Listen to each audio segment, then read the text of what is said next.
This is the podcast for Multifaith Matters. I'm the host, John Moorhead, and my guest today is Dr. Jack Hunter. And I've got a long bio, but I'm just going to read excerpts, and folks can look in the program notes for some more specifics. Dr. Jack Hunter is an anthropologist exploring the borderlands of consciousness, religion, ecology, and the paranormal. He lives in the hills of mid Wales with his family. He is a tutor with the Sophia Center for the Study of Cosmology and Culture, University of Wales Trinity St. David, and teaches on the MA in Ecology and Spirituality and the MA in Cultural Astronomy and Astrology. And Jack has a whole bunch of books. I just pulled several titles here. He is either an editor, author, or contributor to a number of titles, including Talking with the Spirits, Ethnographies from Between the Worlds, Anthropology, Anthropological Approaches to the Paranormal, Damned Facts, 14 Essays on Religion, Folklore, and the Paranormal, Manifesting Spirits, an anthropological study of mediumship and the paranormal, Spirits, Gods, and Magic, an introduction in the anthropology of the supernatural, and one of his most recent volumes, I love this title, Deep Weird, the Varieties of High Strangeness Experience. And he also hosts the Deep Weird Dialogues on YouTube, which are really exciting. And again, folks, look at the notes, the description for this episode, and you can find links and all kinds of things here. Jack, welcome to the podcast. Thank you very much. It's nice to be here. Great to have you here. I followed your work for quite a while. You and I have collaborated as we've done works on religion and pop culture. You've contributed some great stuff, and I wanted to have you on the program to talk about some of your great work. Folks can see some previous episodes I've done dealing with the paranormal to try and connect it to the ways in which people are connecting with an understanding of themselves and spirituality and religion and all that. And your work certainly helps connect those dots. I'd like to begin on a personal note. How did you develop an interest personally and a passion with this kind of research, and not only personally, but also academically? Yeah, well, I think always had kind of an interest in these areas, going right back into my childhood. And I've talked recently about stories and things that my auntie told me, and my sister as we were growing up, which were magical stories, made up stories, but magical, which, inspired me in lots of ways. And then I had a few experiences as I was growing up, which, would be considered paranormal. One of them was with magic mushrooms, and I saw these, what I took to be fairies, basically. And I remember having or mentioning it to my mum the day after or something like this.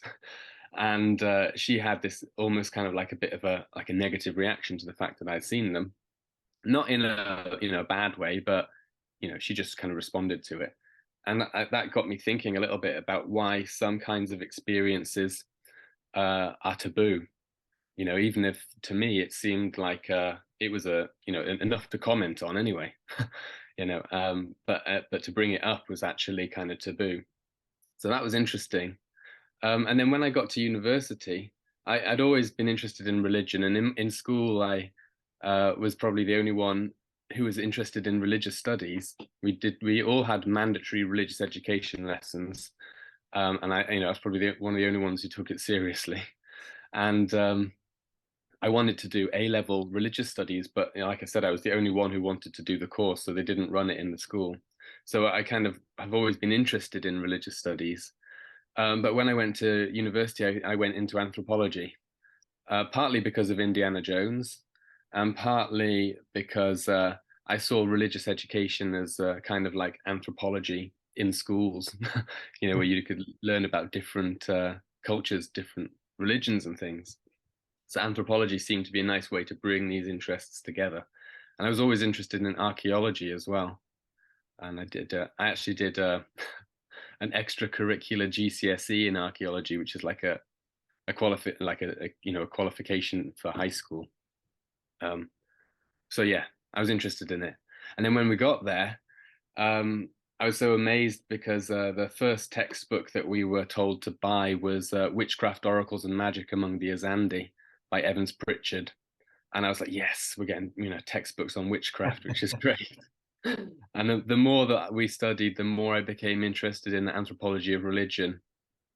I did quite a broad degree, really, looking at anthropology, archaeology, and human evolution, things like that. So I had a good overview of anthropology, but it was the anthropology of religion that was the most interesting. And when I got introduced to the work of anthropologist called Edith Turner, um, by it was during one of the lectures with Fiona Bowie, who was teaching anthropology of religion at that time when I was an undergraduate, and eventually she became my PhD supervisor as well. Hmm. And she was talking about Edith Turner's experience in Zambia, where she saw this grey ectoplasmic kind of blob basically being extracted from the back of a patient during a ritual. And I realized then that there was a whole academic way that you could talk about experiences like my fairy experience, for example, which were taboo, but to bring them into a sort of a cross-cultural context, to show that it fits patterns that other people have experienced and things like that. So yeah, that's kind of how the different strands tied together my academic interests in human cultures and stuff, and then bringing it together with trying to understand certain kinds of taboo experiences.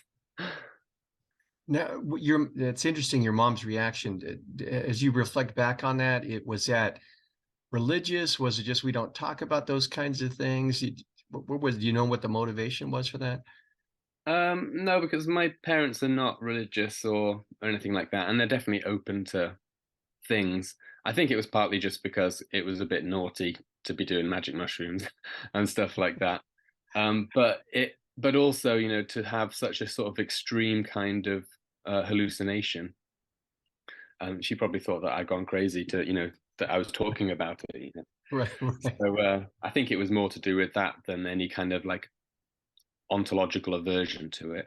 Yeah, But you know, there is an ontological aversion to those kinds of things, and people don't like to talk about it. It was just an expression of that, I yeah, think.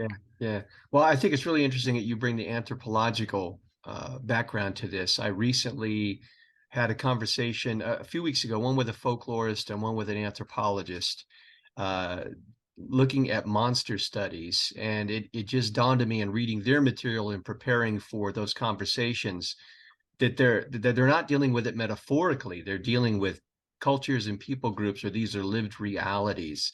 Do you see, has anthropology always been more open to this given the methodology, or have things changed in anthropology? Yeah, well, no, it hasn't always been open to it, but probably out of all of the social sciences and humanities, it's probably the one that has been the most open to it, except maybe for religious studies. Because right from the very beginning, anthropologists were encountering people with different worldviews. So it had to deal with the issue of whether the beliefs of other people are real or not.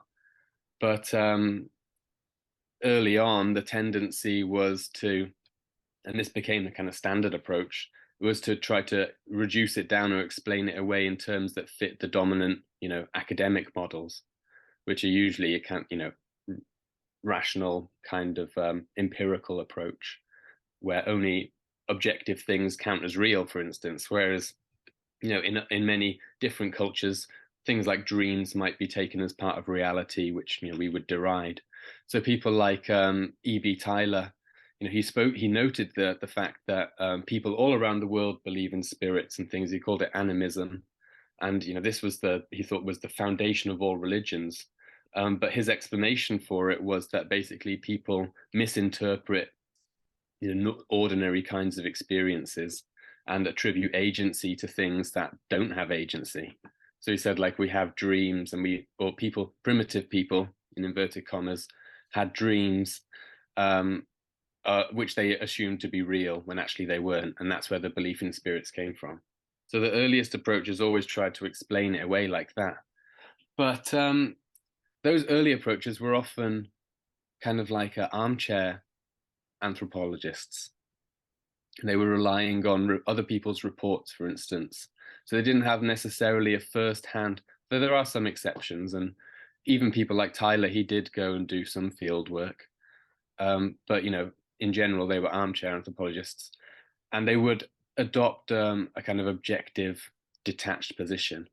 But then as we moved into the 20th century, there was a real shift in the emphasis in anthropology towards uh, field work and actually going out and collecting your own data, which is in principle more reliable than relying on missionary reports and things like that. And when anthropologists started to do that, then they, I think, confronted with the lived reality of other worldviews, and they realized that it wasn't just, you know, irrationality and faulty beliefs, but actually that these things, and this is what Evans Pritchard noticed, and Malinowski as well, that magic and witchcraft and things weren't somehow separate from religion and, I mean, from science and technology, but they're actually fully entwined with them, and they actually support each other in certain ways. So people started to realize that there must be more going on, in these other cultures than just misinterpreting things. And so gradually anthropologists became get a more sort of nuanced understanding of cultures as lived realities, but still taboo to adopt a lived reality of another culture. And they used to call it going native, and if you'd gone native, then you'd lost your objectivity, and therefore your conclusions can't be taken seriously anymore. And it was people like Edith Turner who started to challenge that idea, because in a very simple way, and this is what Edith Turner said, she said, you can't understand things like ritual and religion and beliefs without participating in it in yourself and understanding it from the insider's point of view, because that's where the inner logic is, where the thing that makes it real to people. So she encourages anthropologists to participate in as far as possible and to experience as far as possible other worldviews. And obviously, when you do that, then that opens you up to having to consider the ontological reality of those things, whether they're actually real other worlds, or whether there are many worlds and all those kinds of things. And this is kind of part of the ontological turn in anthropology, realizing that that cultures are not just sort of symbolic systems or representations of ideas, but they're actually concrete realities for people. So it hasn't always been open to it, but it's gradually come round to it, Right. in interesting ways. Well, you mentioned you're interested in religion and religious studies, and there has been something of an ontological turn in anthropology. Do you see any of that in religious studies? Are you encouraged by folks like Jeffrey Kripal who are trying to, bring this openness? Yeah, well, exactly. People like Jeff Kripal are doing really good work with opening up religious studies, but at the same time, but it's the truth for even in anthropology departments. This much more open ontological position is kind of still on the edge of it, on the edge of the academy.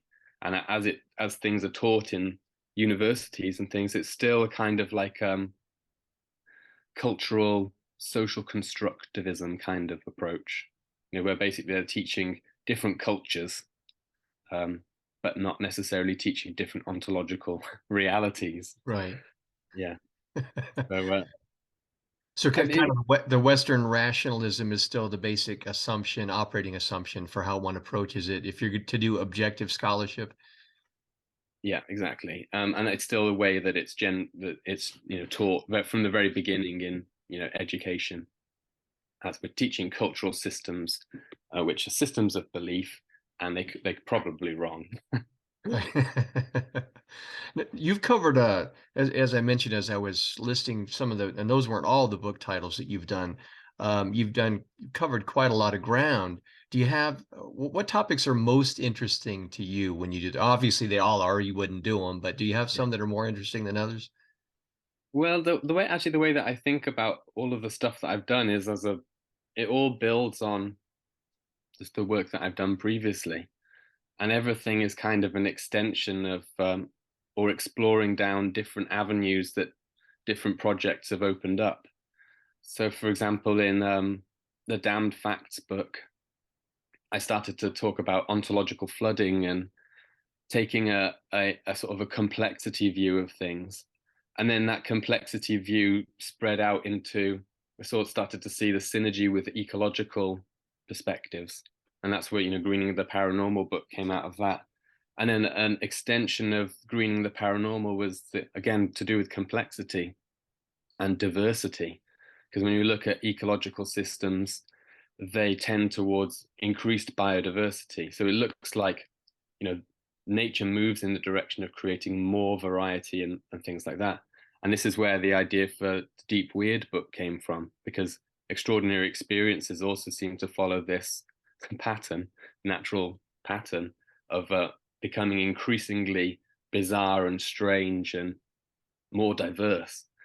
So that, they all build onto each other and all sort of organically grow out of each other, and all coming from the original idea of paranthropology, which was to take the paranormal in its cultural context, and then and then it spans out into the ecological context, and then maybe into other contexts as well. So that's kind of where I'm at the moment, trying to think about these things in as non-reductive a way as possible.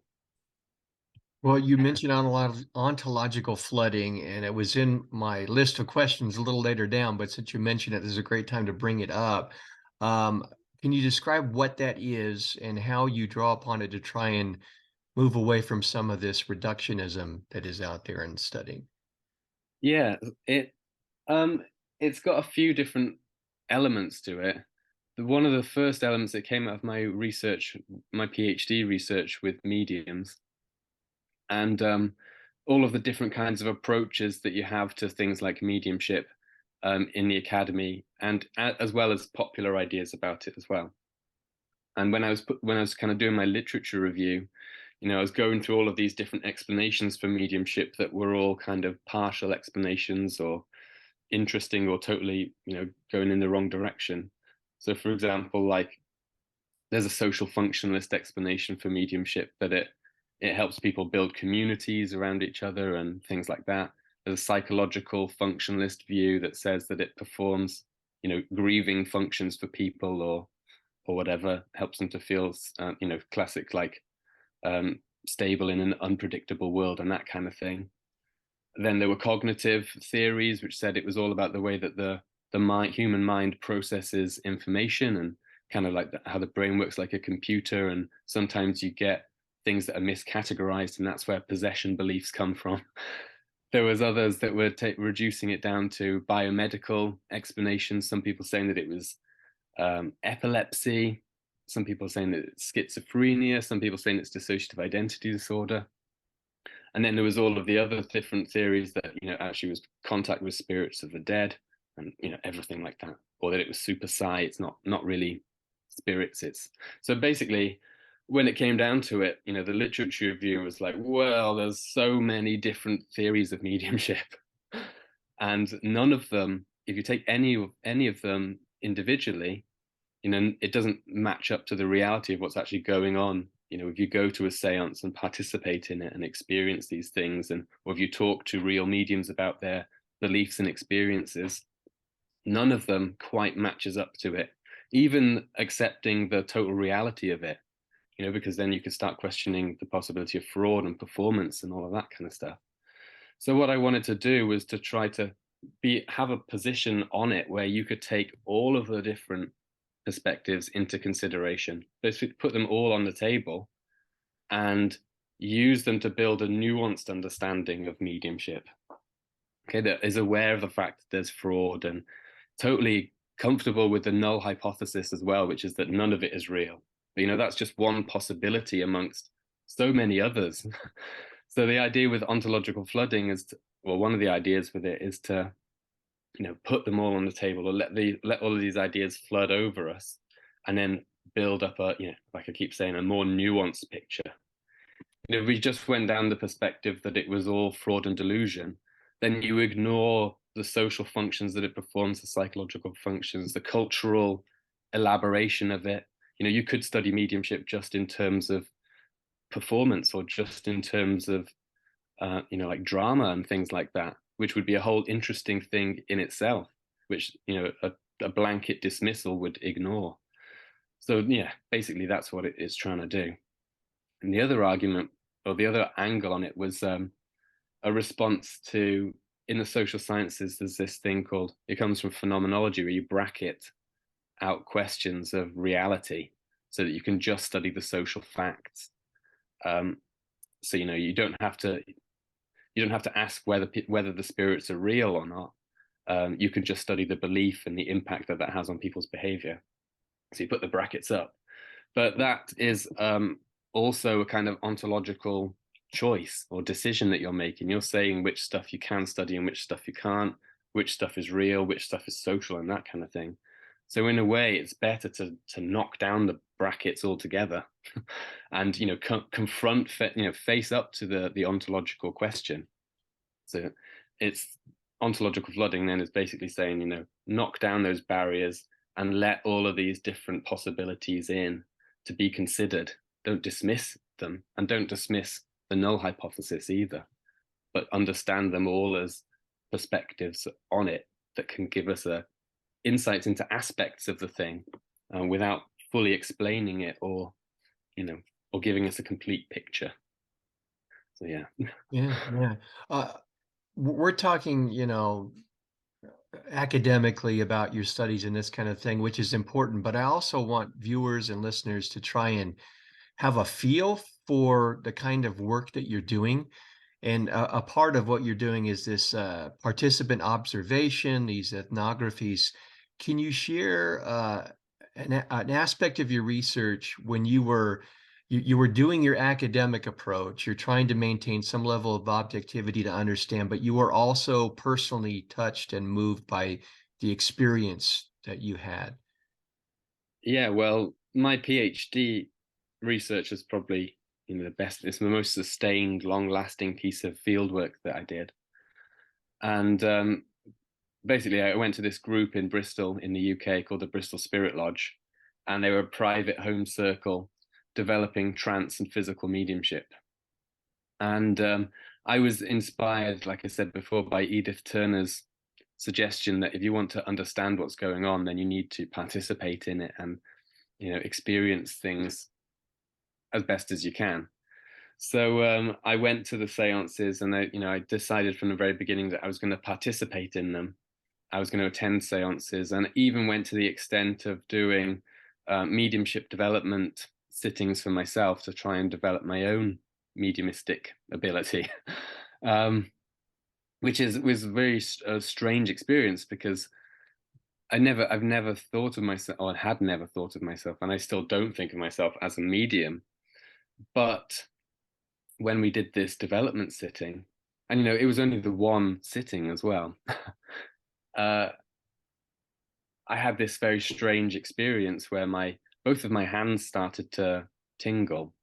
Basically, we've been told to meditate and allow any spirits to let themselves be known through our bodies.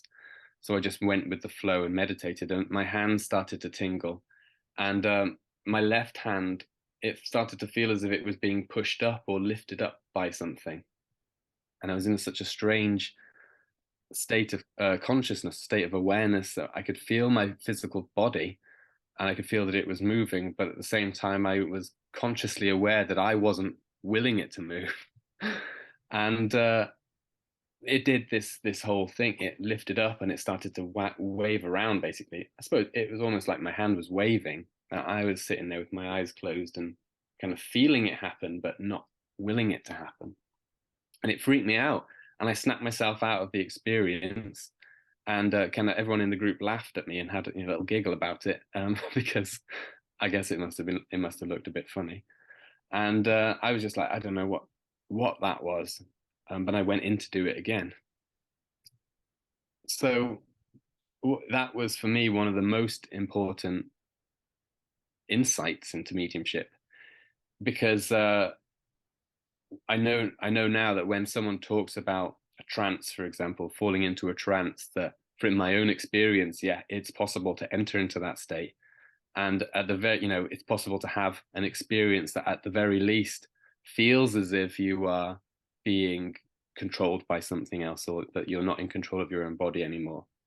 And then once you open up to that experience, then again, you have to take the next step into talking and considering what's actually going on, and which opens you up to the ontological, the possibility of actual spirits and things, um, being placed on the table as possibilities for what's going on. So yeah, it transformed me because it opened me up to these experiences that I'd never had. It also opened what I'm calling like an intersubjective entry point into another cosmology or worldview or experiential world or whatever. And then also it's leaked out into wider thinking about theories and methodological issues relating to how you do this kind of research and how far you can go, and also into teaching other students about how to talk about these kinds of experiences, but in an academic context, and to make them fit into the kinds of conversations that people have. So yeah, that was probably the most important transformative experience in that way. Well, Yeah. as you know, the survey data shows that belief in the paranormal continues to be very high. And do you think more people are having these kinds of experiences, but there are the worldview and cultural assumptions out there? On the one hand, many religious traditions that say such things are off limits, they're demonic, and then the Mm. scientific rationalist worldview that says those things are just psychological phenomenon and they shouldn't be pursued. Do you think we're based upon these cultural ideas that are so strongly embedded that they kind of cut off any sense of wanting to pursue what these kinds of experiences are? Yeah, they do. I think they do in especially in the academy. But like you're saying, popular interest is so big, and people are pursuing it in all sorts of different directions. Like and in ways that we probably couldn't even imagine. There's a great chapter in the Deep Weird book by Samantha Treasure. She's an anthropologist, and she studies out of body experiences. And she's written about how the the out of body experience world, of people who practice it, is sort of changing and shifting through things like TikTok and stuff like that. And there are all of these communities of people who, like young people, who are engaged in exploring out of body states and things like that. Um, and also doing things like trying to get like sort of get into Harry Potter and things like that, to meet characters from fictional worlds in altered states of consciousness, which is really interesting. So, there is, on the one hand, there's a shutdown of it. It's not good stuff to talk about. It's not academically respectable. And then on the other hand, it's still going on and it's adapting to the modern world. It's incorporating new ideas and, it's melding with technology in lots of strange ways too. So, Yeah, yeah. I think it was Guillermo del Toro, one of my favorite contemporary film directors, who said that pop culture is a place where these mystical and paranormal experiences are expressed and explored. And you and I have been fortunate enough to collaborate on some projects that have looked at where some of this comes together. So I hope that kind of work continues, that at least that becomes a forum and a medium where we can look at how people are exploring it. Yeah, There's, exactly. I do want to ask you about, in your book, Damned Facts, Jeff Kripal wrote the foreword, and there's a great, he quotes William Blake that says in part, why is the mentality of the technical sanctioned in religious studies while the attitude of the artist is treated with suspicion? I love that quote.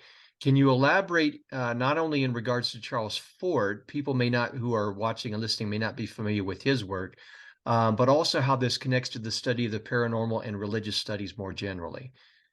Yeah. Yeah. Well, Charles Fort was, he was kind of active towards the late end of the 19th century and early 20th century. I think he died in the 30s or 40s.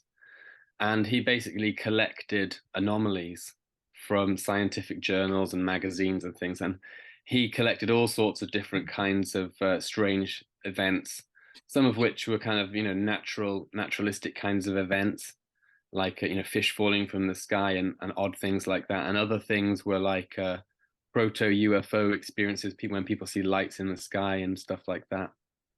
Um, and he categorized them all, and he had like loads of little cards in his house that he kept them in. Really eccentric kind of character. Spent all his time in libraries collecting these damned facts. And he came up with all sorts of different kinds of theories for explaining them. Um, and he even rejected a lot of the theories that he came up with. It was kind of like a creative exercise to come up with different kinds of ideas. And lots of the ideas that he did come up with, really interesting, novel kinds of approaches, which predict ideas that come along later. And UFOs is one example. But the idea that they come from other planets, or that they might even be coming from other worlds and dimensions, or that we're being farmed by extraterrestrials and things like that. These are all ideas that can be traced back into Charles Fort. So he had lots of wild ideas. And I think that was a constructive, even though he was aware that some of them were wrong ideas, some of them, were going off on total tangents and things like that. Nevertheless, it was a creative process of thinking about all sorts of possibilities, which ties in very nicely with the idea of ontological flooding. In Charles Fort called it intermediatism, though. That was his word for it. The idea that the way he described it was that reality is kind of like a spectrum that ranges from things that don't exist all the way through to things that do exist.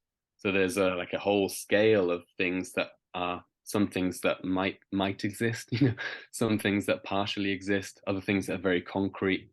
And this was his kind of intermediatist way of approaching the world. So that means that all of these facts can be put on this table, and we can, maybe we could put them into some kind of order, but nothing is any more or less real or unreal than anything else.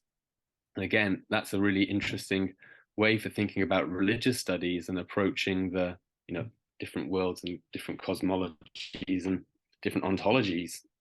So he opened a way for that kind of thinking, but obviously in a public sphere, popular sphere. And those kinds of ideas don't really enter into academic religious studies, probably until Jeff Kripal started to talk about Charles Fort in about 2010, I suppose, around about then. And then, I suggested in a few places that a Fortian approach to religious studies might be something really interesting, where instead of focusing on religious beliefs, systems of belief, and culture, we're actually thinking about like religious things or religious experiences and religious objects. And it's like a slightly different angle. We talk about Fortean phenomena. You could talk about religious, phenomena as opposed to religious beliefs, which puts them in a different sphere. So yeah, and in relation to the arts and sciencey kind of angle of the question, it's just about creativity, isn't it? And opening up to the possibility of using different kinds of models for making sense of the world. And one of the things that I've been interested in recently is the whole thing about indigenous research methods entering into social science research, which is a critique of standard qualitative research and those kinds of things, but also opening up the possibility that you could begin qualitative research from a completely different ontological perspective, which is great. So you could begin, say, for example, let's say like Anishinaabe worldview, where persons are the building blocks of reality, essentially. You could begin your qualitative research from that perspective and imagine bringing that to the paranormal, for instance. We're beginning from a totally different worldview from the one of standard Western sort of materialism, where these things can't exist. So I like this idea of there being other sciences that could be done. that can draw on different kinds of things. And for example, like an irrational science, and this is something that I talk a little bit about in Deep Weird book, like bringing surrealism into the thing. And there were all sorts of there was a surrealist research bureau in Paris in the 1920s or something, and they were interested in all sorts of things. But they did a lot of work like the Society of Psychical Research did, collecting coincidences and things like that. But obviously understanding it from the perspective of surrealism and the realization of the unconscious mind, which is a totally, great and interesting approach. And some of their other methods were, like through artistic representations, we could do research and all sorts of things through poetry. And, they'll all shed different bits of light on the issue that we're addressing. So I think there's loads of scope for exploring irrational approaches to the paranormal and religious experiences and things like that, and surrealist approaches and indigenous approaches as well. Well, you also refer to the X files of the humanities, which I found an interesting phrase. Last year, Jeff Kripal brought together at Rice University a great group of people talking about these kinds of things. Are you that would obviously would be an example of the X files of the humanities? Are you encouraged by these kinds of developments? Do you see more openness, or do you think it's going to continue to be fringe? I do see. I think it's really great, and the Archives of the Impossible that Jeff is doing is a really amazing thing, and it brings it kind of into an institutional context, which is interesting. But there are things about the paranormal that resist institutionalization as well. There's a funny thing about the paranormal that it's kind of a reflective thing, and it kind of interact with it in a way. And I think that in some respects it'll want to resist being put into institutions, probably by becoming increasingly weird, and people will be boggled by it and won't want to include it anymore. And also that these things historically they go through peaks and troughs. So we see rises of interest in it and scholarly acceptance of it, and then there's a backlash against it. So we could be in a happy place at the moment, experiencing a rise in interest, but there might come a point, who knows when it'll be cut off again, and everyone's saying that's just nonsense. So yeah, I'm optimistic, but at the same time, I'm realistic.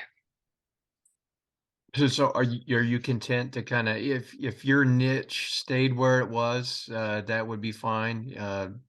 You're content to continue your research project as your passion?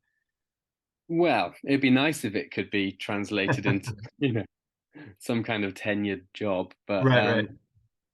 which it might do. You never know. Yeah. Um, but I also think, yeah, like it is a kind of liminal thing to be studying, and it uh, it kind of likes that.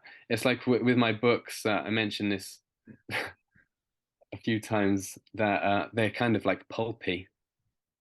Quite a lot of them are, and I like that about them because I think it conveys a more authentic quality of the paranormal.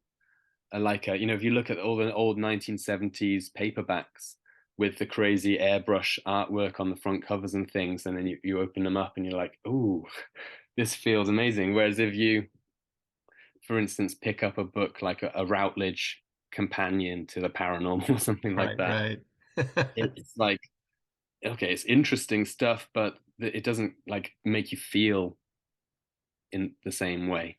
And I think that is a real thing about the paranormal because it is active and reactive and things like that. It's kind of like what Jeff Kripal talks about, in the way that it moves into comic books and the artistic process and things like that. When we write about it, we're engaging with it, and there are certain media mediums that it prefers, and it seems to prefer a kind of pulpy, much more pulpy kind of expression than a kind of academic, logical kind of rational Right. expression. Yeah, it's fascinating that the memories that you just unleashed when you mentioned I grew up in the 70s and so I saw, I don't know how many documentaries, pseudo documentaries. I had those paperback novels exploring different facets of the paranormal, and it just brings back memories of Mm. the kinds of artwork that was done, the covers, the approach, those kinds of things. So it's just fascinating. I think you're onto something there. So It yeah. feels like it's something. I mean, that's the feeling I get from it anyway. Yeah, yeah. Well, Jack, I appreciate you carving out the time. It took us a while to coordinate schedules, but your work is fascinating. I continue to learn from it, and I hope in the future we'll be able to collaborate in that art. I was privileged to participate when Paraanthropology, your journal, was going to do some interviews with some folks. That was fun, and we've done some stuff. In the pop culture realm. Do you have any future projects that you'd like to mention to folks that they can look forward to? Yeah, there's a few different things that are going on. Um, in March, there's a new book coming out with Routledge, incidentally, you mentioned before. Um, so it's very scholarly, but about folklore, people, and place, and about the way that folklore narratives can be used to maybe to promote a sort of sustainable tourism and that kind of thing, by engaging with the ideas around personhood of places and that kind of thing. I've just written a book about ecology and spirituality, which is something that I teach. So it's kind of like a beginner's introduction to that. And also, there's a few little projects that I'm working on. One on folklore and psychedelics with for the Psychedelic Press. One on Halloween, the experience of Halloween, for the Journal for the Study of Religious Experience. And we're going to do a little edited book of student essays from our MAs at the Sophia Center, that sort of in the fields of ecology and spirituality and sacred geography. So student essays about engagement with place and extraordinary experience and that kind of thing. So yeah, a few little bits and bobs. A few little bit, yeah. You're always busy, and Yeah, yeah. So I want folks again to look at the podcast description, and they can find links to what you're doing, and it's just great work. And I appreciate you coming on the program. thanks for inviting me. It's great. Well, again, this has been Dr. Jack Hunter here has been our guest. Look and click on those links and look at more examples of what he's doing and look at the other conversations we've had with different scholars about the paranormal and consider how that helps us understand what it means to be human as we connect with religion and spirituality. This is the podcast for Multifaith Matters. Until our next episode.